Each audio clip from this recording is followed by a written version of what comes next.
Hello, everybody. It's Graham Cove with another My Music. Thanks for joining us wherever you're coming from today. And I hope you're going to enjoy the next 30 minutes or so when I'm talking to Stevie Nicole Brown. It's unusual for me to be speaking to someone in Somerset.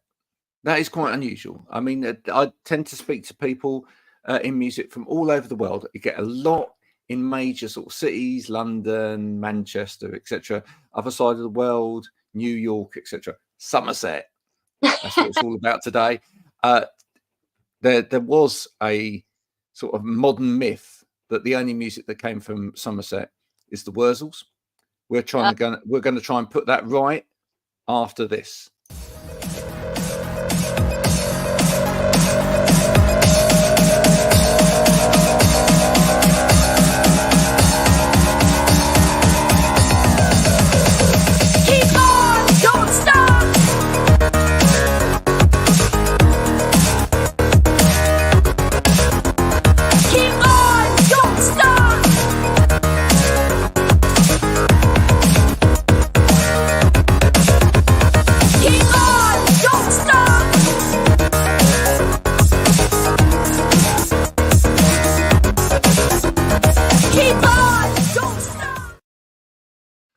Now, I heard you laugh when I said the Wurzels, because anybody that spent any time in Somerset will know who the Wurzels are, and will also know that they play a prominent part and position in the Somerset landscape of music.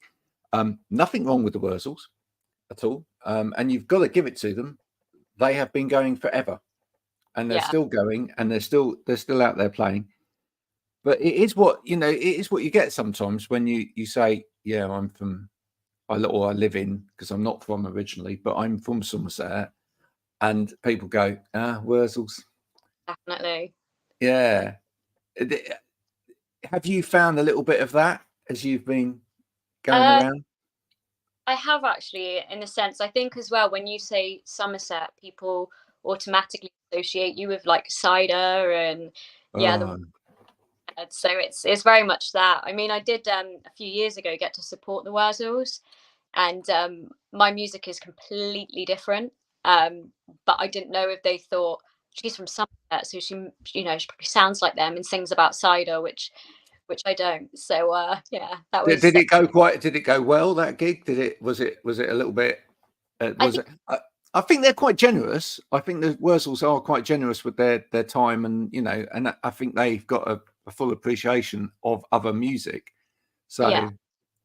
I mean, it did go well, to be fair. I think though, like when you've got an audience that are there for particularly that kind of music, it's you've got to try and draw them into your own originals that not many people are going to know necessarily. So it's a tough one, but I always like a challenge. So it was fun. I drink beer, so I got to drink beer and watch them. So yeah. Oh, there you go. Yeah, I was going to say I'm a beer drinker. I'm not although I'm a teetotal beer drinker now, so I only drink non-alcoholic beers, of which there are some very good ones from the Bristol area, etc. But yeah, I'm not. You're almost like a heathen in Somerset if you don't drink cider. Yes. I literally live 5 minutes down the road from a cider mill. Perry, if you're watching, it's great. It's great cider. It's not my bag, baby. It's not my thing. What is your thing musically, and in terms of what growing up? What did you listen to? Oh, so growing up, originally I started like singing in musical theatre. So I listened to a lot of like theatre stuff. I listened to Annie, like the amount of time I used to tally how many times. Annie.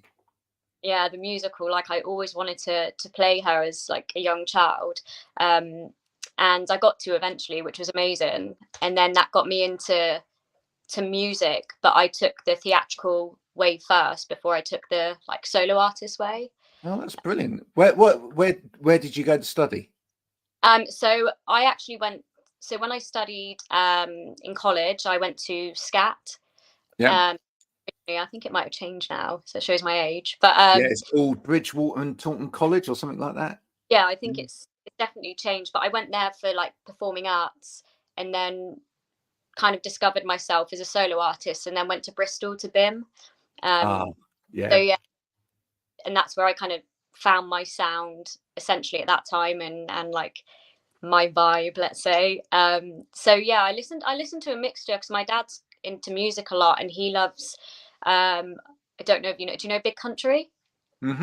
yeah, I listened to what Def Leppard. I listened to a lot of that kind of stuff, which doesn't actually come into my style of writing, but it was always fun to listen to that. I've always listened to, and I'm going to say it, I love my pop music as well, my yeah. electro. Um, Well, so it was a big country. That was they were called Big Country, but that's a big sound as well, like big drums, and it's other other bands from that sort of era that were very much like that. Would think people like Runrig. You probably remember Runrig as well, or your dad might have listened to Runrig. yeah, Yeah, so yeah, big. I love that whole era. Things like Simple Minds as well. Dum, dum, it's all kind of. Dum, dum, dum, dum, dum, the big sound, yeah, which was really interesting growing up. Listening to that one day and then musical theatre the next, and quite different in a lot of ways, but yeah, theatrical in a way. Theatrical, all of it is quite, it's quite about grabbing the attention. It's not subtle. None of that subtle music, is it? In a no, way. not what I love about it. I've got to ask you actually, because you mentioned Annie, the remake of Annie. Yes or no? I haven't seen it. Yeah, Um, Not the remake. I think because I love the original so much. I don't want to watch like Annie 2, thing like that, because like I'm all for like making new films, but sometimes I don't know if this gonna cause, but it's I don't want like a remake of an original film when you've got so much love for it. So, yeah. yeah, but I'm guessing you have. I have, yeah, I have, and I'll probably stick away from giving any kind of opinion on it. I mean, it's uh, Annie, but with hip hop. It might work for somebody, but it doesn't necessarily for me. You say that, but when we look at you on the internet, you do cover other people's songs. Are you quite conscious then when you've covered other people's songs and put them out there on things like Insta or whatever that you might get that kind of opinion from other people, Yeah, that definitely. you are doing something with somebody's precious song that everybody loves or whatever? What when you go to make a cover of something, what enables you to frame that in your way or feel comfortable that you've done the right approach to it? Um, I think it really stems from having your own kind of connection with the song. And then portraying it. Like I do a song by The Darkness, thing called Love, and I really love that song, but I've slowed it right down, so it's just me and acoustic guitar, and people obviously they'll say they like it or they don't, which is obviously completely valid. It's their own opinion. For me, I think I connect with that song, and I like to make it my own, and that's how I think I stem from it. Like I wouldn't want to personally myself sing with backings because I don't feel music I can change it my personal self. So yeah, if I've got me and a guitar, I think just by sitting there playing it through, seeing if there's a connection, and if there is, then I hope that portrays in my performance. Mm. And, some people don't like it, some people do. So one of And those. that's an interesting choice of song as well, isn't it? Because it in a way, it's especially from the darkness angle on it, it's quite a fun song, Yeah, right? But to take it and mold it into something that's a little bit slower and actually sort of perhaps has a bit more emotional impact with it. Not saying it doesn't, Justin, if you're watching, and I hope he is watching, because do you love his podcast or what? Do you watch Justin Hawkins Rise Again? I do. My brother, he introduced me to it. So good, so good. If you're watching this and you're listening to Stevie's song, we hope that you enjoy it. That's all I'm saying. I really hope you enjoy it, and we love your podcast. Thank you very much for doing it. It's great. What about your own music? When did you, or how long did it take you to find your own voice? It did take me a while. So I started learning the guitar self-taught, and then I had a few lessons. So I think by playing my own instrument, it helped me to play around with my vocals with it, because I play like quite open chords. So I like to play around with my voice more than the guitar itself. So it took me some time. Like when you start out, you kind of write songs that like if I listen back to my first songs, they're like very, very cheesy, but it's what developed me into who I am now. Like, so for me, I suppose, like, when I realized you could write songs about your own experiences, because I now certain music is a lot more raw, and they're not afraid to say certain things about like mental well-being, LGBT, all of that kind of stuff. So it's so, like I say, raw now, that I feel that I can explore with my lyrical content more so than what it used to be able to. Like, yeah. Were you trying to sort of write something that you thought people would like to begin with, but it wasn't really you? Was that part of the problem?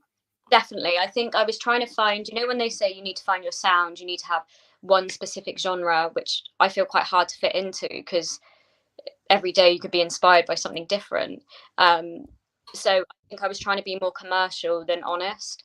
And now I've kind of just learned just to be honest with it, and people, again, will like it or not really. So, and this time round, like, because of my theatrical, I wouldn't say theatrical background, but because I love theatre, I love to go quite high with notes, and like make it quite melodic, let's say, but in quite a different way.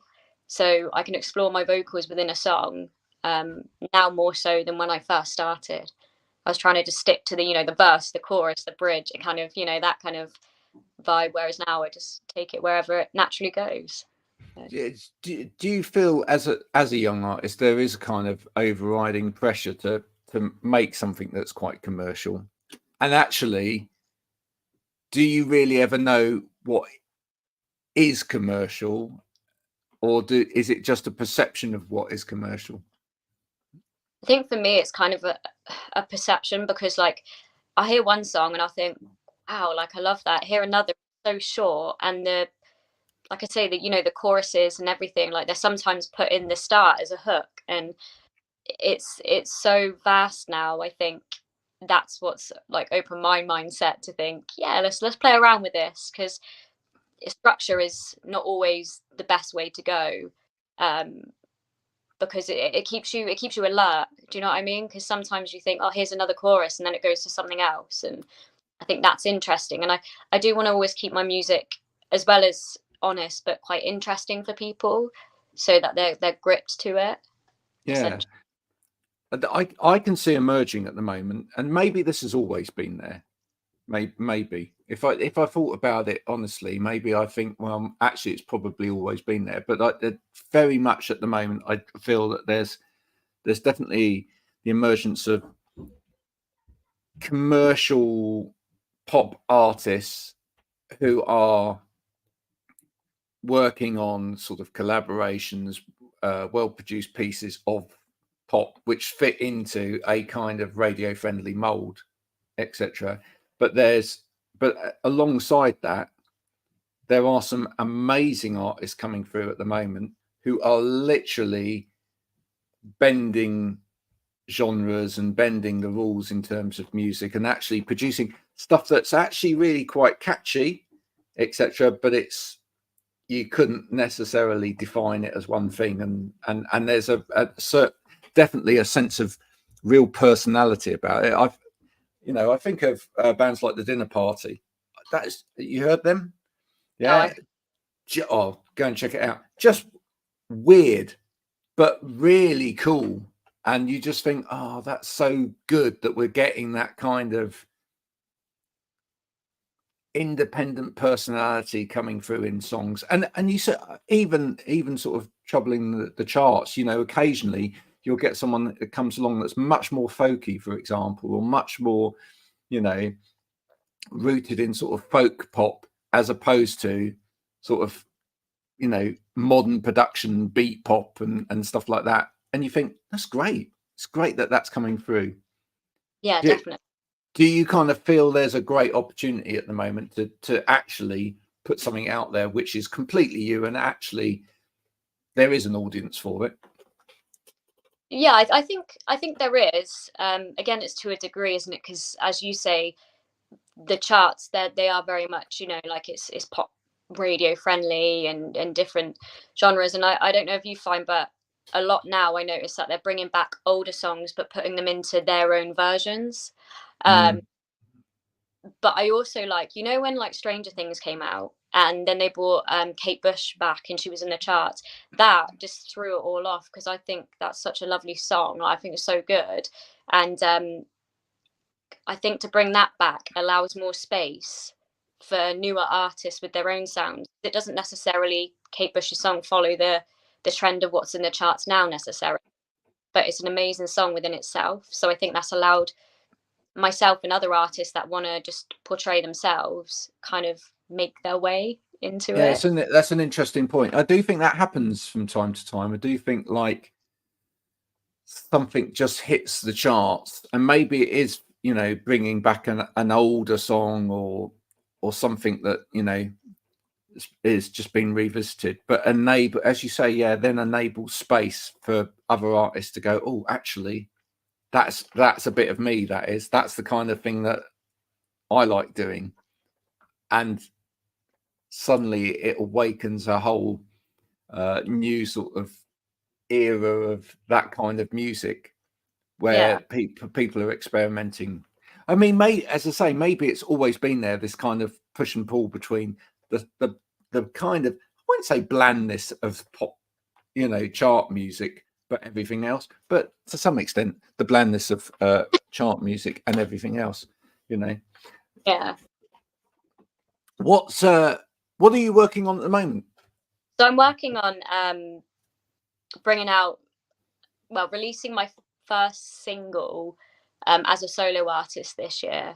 Because a few years ago I was in a band and we released our own music then. And that was kind of churches, pale waves, 80s kind of vibes. It was very synth heavy, and Nice. Yeah. that was a lot of fun. And now even though it was a few years ago, it takes you time to like write songs that you truly love yourself. So I've started to write some, and I'm going to be releasing, I'm hoping to release an EP this year, but I know for a fact I want to release a couple singles. So I'm working on them at the moment. And what sort of sound are we going to hear within that? So, see, this is when I was younger, the pressure of fitting into one genre, whereas now I kind of like to vary it. So I like the idea of having, like, my first single will be Remember, and that's going to be quite an acoustic sound, with a few like acoustic like drum hits here and there. So that's going to be like my chilled one. And then I always gravitate to this kind of like synthy sound as well, but like, you know, where vocals are not auto-tuned, but they're put in the background and they're reversed. So I love vocals and chucking them in. So that's kind of, I'm still exploring them, because I'm just writing on a guitar. You can kind of go anywhere with them. So okay, so let's explore it in terms of maybe what else is out there, and then we'll get an idea of what's going on in Stevie's head. Okay, so in terms of production, if you could give me sort of one or two albums that you've been listening to where you go, that's the kind of production I'd love to be able to achieve, if on this sort of thing, who would that be? So one of them would still be Pale Waves. Because I love that they explore with the synth, yet the live instruments. So it would most probably be their second album. Great. And then I do also that whole record label, by the way, I think is great. Oh yeah. Yeah. Such an underrated band, I think, in some ways. 1975. great live. And then it would be like Avril Lavigne as well, because I really like that kind of her Let It Go album. Yeah, earlier Avril Lavigne. Yeah. She's kind of still, I felt it kind of goes quite poppy and quite commercial in some of her other ones, whereas you can, if you just strip it back, you can hear her rawness in her first few albums. So I like that There was sound. an energy, I feel, in her early work that was perhaps lacking slightly later on, where it got very polished. But there was Yes. kind of almost a punky rawness in the early stuff, which I really enjoyed. And then it got quite orchestral and stuff later on as well, which was, you know, and her voice can do it. I mean, she's definitely got two types of voice. Yeah. Avril, she has got this kind of punk type voice, and she has got this kind of really beautiful singing voice as well. And you know, she can merge the two, but probably out of the whole lot of it, I probably prefer the earlier stuff. So okay, that helps. Now, if you were to tour with someone, if you could choose to be the support artist for a band or an artist, who would that be? Because that would give us some idea of kind of maybe what sort of audience, not necessarily genre, but what sort of audience you feel might actually appreciate your music. I think I go back to Pale Waves again, because I think they're a very open audience. Also, actually, I do like the way that Youngblood conducts himself on stage, because his fans are there for him, but they're there just to completely forget who they are and just be in that moment. And I think if I could choose an audience, it would be an audience that just, they leave everything at the door and they just come, they have a good time, and they're just able to completely be themselves. So that's the kind of audience that I feel that we could bounce off of, if that makes sense. No, that makes total sense. I'm writing these down, of course, because we will tag these people in. Whether they ever look or not is entirely up to them. But if you do, then you know, who knows what could happen in the future. Exactly. So for this year, we're looking at getting some songs out, EP, etc. What about other parts of the business? Do you feel like, do you feel that you need to like develop other parts of a brand stroke business as well these days in order to achieve what you need to achieve? Do you feel like, you know, I mean, you've got a very strong look. Do you feel like, you know, merch could be in there or stuff like that as well? Yeah, I do. I would love to have my own merch and things like that out. I think for me, it's like, because it's so now social media heavy. When I was younger, like, I didn't have a phone till my teens, like, you know, so it is for me, I'm not the most technical person. So when it's so, you know, you've got to advertise everything, that's an area that I need to work on personally to then push out merch and things. I mean, I do want physical copies of an EP to sell at gigs, because I just love having that physical, like, yeah, CD EP there. And so I think I would go down the route of the EPs and like t-shirts. I do like getting, like, you know, when you go and you buy a band t-shirt. So that's down my route. And for me, I want to, because the middle of last year, I started using a vocal. Um, it's a vocal harmonizer, so I'd like to develop my sound more live. So I use my piano, my guitar, and my vocal pedal at the same time. Not at the same time, because that'd be a bit. Oh But no, absolutely. Now listen, also on Instagram, and excuse me if I've picked up on this on the wrong timing or anything, but you shared a wonderful picture of you and your fiance not that long ago. Does that mean, are you now married, or is there a marriage on the horizon this year? So we're looking at possibly 2025. So 2025. this year we're looking at getting a house, as all of us adults are supposed to do. Yeah, I suppose you have to, don't you? You know. So we're looking at that, and to be honest, with my fiance, who I think is tuned in, hey Al, she's also very artistic as well, so it really helps in terms of like ideas, I suppose. And she's a tattoo artist, so as you notice, I've got quite a few. So we relate on a really good level because our passion and our drive is like through our art. So like if we don't know how to say something, I'll sing it to her and she'll tattoo it. So Oh, that's beautiful. Do you ever see you coming together with that in terms of your creativity online? Do you feel that you could kind of blend her creativity and your creativity and put that online together? I would like to ideally, like in my head for some of my songs, I have ideas of like a video and how I would want certain images to look on like Spotify, iTunes and stuff. And I would love her to be involved in that. So like with her artistic talent, I would like her to create some artwork for me in that way, and for her to be in certain videos, because it would just mean a lot and it's very personal. So I like that idea.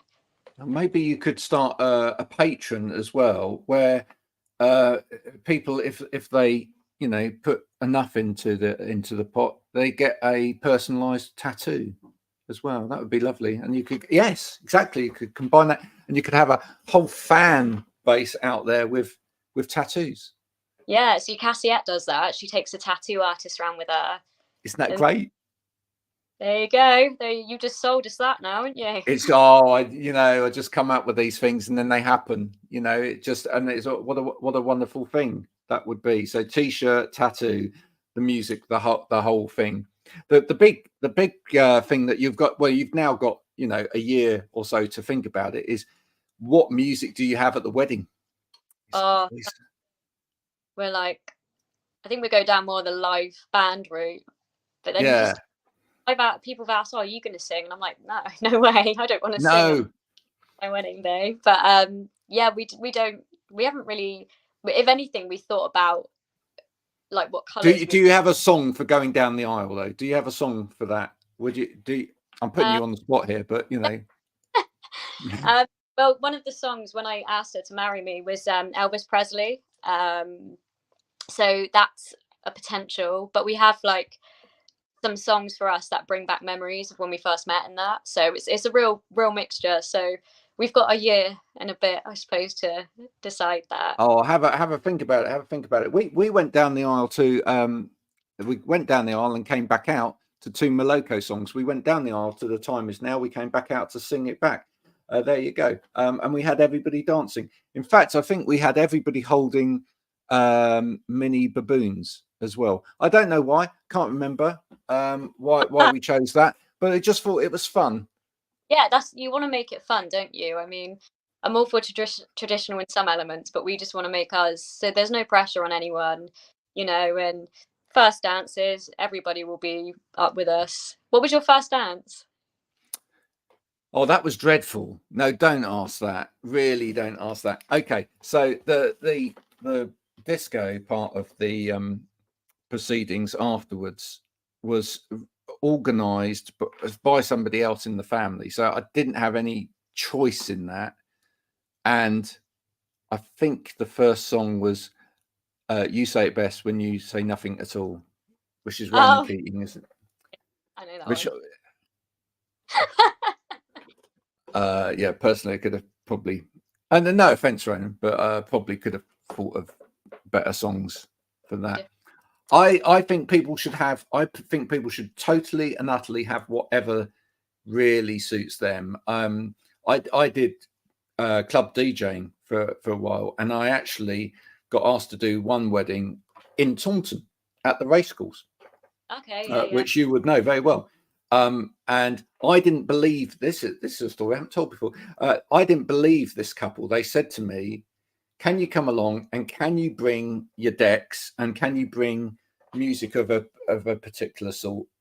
And I was like, "Yeah, but do they really want that? Because they're going to have people of all ages there and whatever. And I expect what they probably want are some of all of the disco classics and everything. Oops, Upside Your Head and all of that." Anyway, so I took my decks, I took my records, but I also took my CDs and whatever as well, because I was thinking just in case. I got there, and this is no word of a lie. I was setting up. I'd set everything up. They came down from where you eat dinner at Taunton Racecourse, and they came into the room. There were like old people mingling, young people mingling, all different age groups. And then the bride and groom arrived in what they were wearing. The bride ripped off of her dress. She was there in a bra and knickers. The groom literally ripped his shirt open and, you know, got down to his boxer shorts, and they go, "Come on then, we're having a rave." And they came over and they went, "We want rave music." And they literally wanted a rave. And the rest of the evening was a rave. And Oh, that's different. I've never. exactly. And I can tell you now, some old people were there like, it was hilarious. But you know, they enjoyed it. That's what they wanted. That's what they got. You know, I mean, it's I think it's your day. It's your special day. And actually, I think if people are there for you, make it what you want it to be. Yeah, exactly. I agree. That's fantastic. So if Stevie wants a rave, there she'll get that. I doubt it, but you know, you never know. Listen, it's been a pleasure meeting you. Are you playing any gigs in the nearby area? Can people come and see you? Yeah, so I'm playing. I'll be playing at Taunton Cricket Ground quite a lot for. Well, look at that! Should be a batsman there. There you go. It's playing there four times this year. So they have like a beer and cider festival, cider again, and then it's they obviously play the match and that. They're also going to be. I think they've told people this, so I don't think I am. But they're going to be playing the Euros there on a big screen. Oh. Playing at the start and then in the middle. So I've got local. I've got one on the 1st of Feb. That is, I believe, Shepton Mallet Way. Nice. So I've got. I don't remember them. They're more. The festivals come in the summer, and then they just follow through. Like, I have got like a diary of all of my gigs. But I've got a few weddings this year, but I don't obviously sing rave music. So No. yeah, so that's what I love doing weddings. So yeah. Do you have I'll finish on this. Do you have a favourite local place for music? Is it somewhere in Bristol, or is it somewhere else? So I do really like playing Mr. Wolves in Bristol. That's always a great atmosphere and time. And I actually play quite a lot at the Cobblestones in Bridgewater. I know the owner quite well there, and it's always nice playing there. It's like a really friendly kind of atmosphere when I played, and I do enjoy playing there. But to be honest, I'm the cricket ground. I enjoy playing most places, like new or ones I've been to many a times, just because we should get you over to Chard sometime. It's not that far. You never know. Occasionally we do have some pretty good gigs over here. Lovely to talk to you. If anyone's watching this, by the way, from the sort of Somerset area, and you're putting gigs on, you know, if you're watching from places like the Cheese and Grain or the Fleece in Bristol, and you know you've got an opportunity for Stevie to play a gig, please do get in touch with Stevie. I'm sure she'd love to hear from you as she goes about finding places to play in 2024. It's been a pleasure meeting someone from Somerset. Yeah, there you go. If you're ever this way, you're probably not interested in the cider mill down the road, but I can probably find you a microbrewery for beer. Are you Chard? Right. Chard, yeah. Yeah, I'm Chard. You're Chard? No. Yeah. That is crazy. Yeah, it's such a small town, and we've never bumped into each other. That is mad. I'd never ever realised that. Well, listen. We need to have a coffee sometime. We'll definitely make that happen. I never ever meet anyone from Chard. See how? So yeah, we'll do it. There we go. We'll make that happen. We'll take a photo as proof that that's happened. Stevie, have a great rest of the afternoon. I can't believe you're in Chard. I'm in Taunton tonight. I'm at the cinema going to see the new Anthony Hopkins film, which looks amazing. Sorry, what's that? I'm going to the cinema as well, Taunton tonight. Imagine if we bump into each other. What are you watching? Mean Girls. I said Mean Girls. I said about the not really, and now I'm. But this is a musical, so it's different. Well, we thought about that, but I think my wife's going to go with a group of girls to watch Mean Girls because I think that's I'm not saying it's not a boys' film as well, but it's a great girls' night out. So yeah, we're doing the deeper Anthony Hopkins one. Last week we watched that other comedy that's on at the moment. I can't even remember the name of it, but it's brilliant. There you go. Oh, I love it. There we go. So it's a small world, folks. It's a small world. Hope you've enjoyed this. This has been Stevie and Nicole Brown. What song that you've got floating on Spotify at the moment would you like me to add to the My Music podcast playlist so that people can hear a little bit of you sing? So I don't have my solo stuff, but you can actually listen to Stevie and the Masquerades, which is my older band, just to give you an idea. And the song is called Her. That's what's going to get added. Stevie and the Masquerades and Her. And as I say, I will be, also making sure that Pale Waves and Youngblood are actually, and Justin Hawkins are all tagged in this as well as this goes out, just in case they want to get you on one of their tours or a podcast. That'd be brilliant. Until next time, next week, this is Graham Cofe with My Music. If you've enjoyed this, please do share it with your friends, your family, your dog, whoever. If you haven't enjoyed this, well, bye. You can go away now. This is not what you thought it was. I'm sorry about that. And have a good weekend, everybody. Bye for now.